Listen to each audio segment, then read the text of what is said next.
Today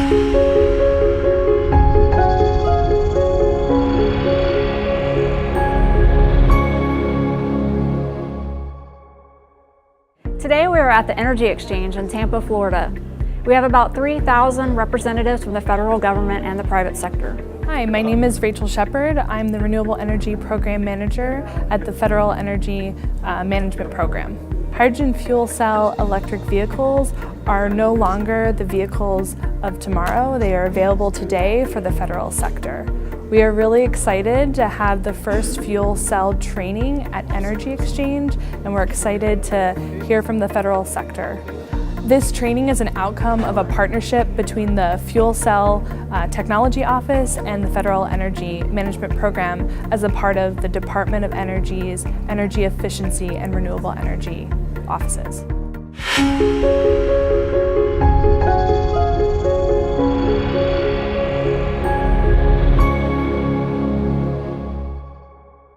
Good afternoon, or should I say good morning if you're from the West Coast like myself.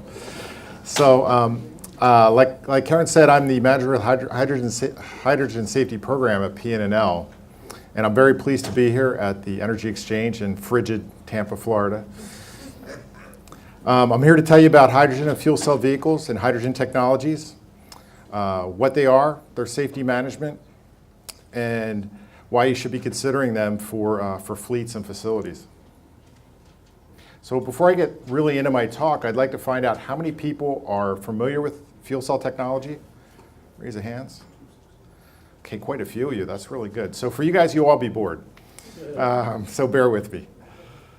So fuel cell electric vehicles are zero greenhouse gas emission vehicles. Adoption of fuel cell vehicles will certainly help government fleets and operations under Executive Order 16393, Section 3 targets for greenhouse gas emission reductions. Operating fuel cell electric vehicles saves money and improves efficiency as they are inherently more reliable and require less maintenance than gasoline or natural gas vehicles. My objective here today is to show you why you should consider FCEVs as a zero-emission, high reliability solution for fleets and material handling. Some of the topics we'll be looking at today, I'll be talking about not only the fuel cell vehicles, but also some other applications. I'll fill you in a little bit on the technology, what that's all about and how it works. Utilizing vehicles and some of the other applications for federal facilities and fleets. I'll talk a little bit about safety management, and then I'll provide some concluding thoughts. I'm a fire protection engineer by trade, so I have a big, deep safety background that I know very well and have been at for about 30 years. So there's a lot of slides in the back that talk about safety. So if you have an interest in that area, I have about 20 extra slides that I usually provide in some of these kind of presentations, but I've spared you today because I don't want to go into that level of detail. It'll be there for you to look at later on. So first, I really want to introduce the Hydrogen Safety Panel to you. This panel has been around since 2003. It was initiated by the Department of Energy. So when the Bush initiative came out relative to moving to a hydrogen economy and hydrogen vehicles, there was a very precise determination to provide safety. The thought was if we have an incident in the early stages of research and deployment, that it really could throw a block into getting the vehicles into the consumer's hands. And so the panel was formed in 2003 and with two primary objectives. One was to identify gaps in safety, and the other was really to work with projects to help them understand safety and make sure that it's integrated into their activities. Since 2003, we've been involved in over 300 projects and 465 distinct project reviews.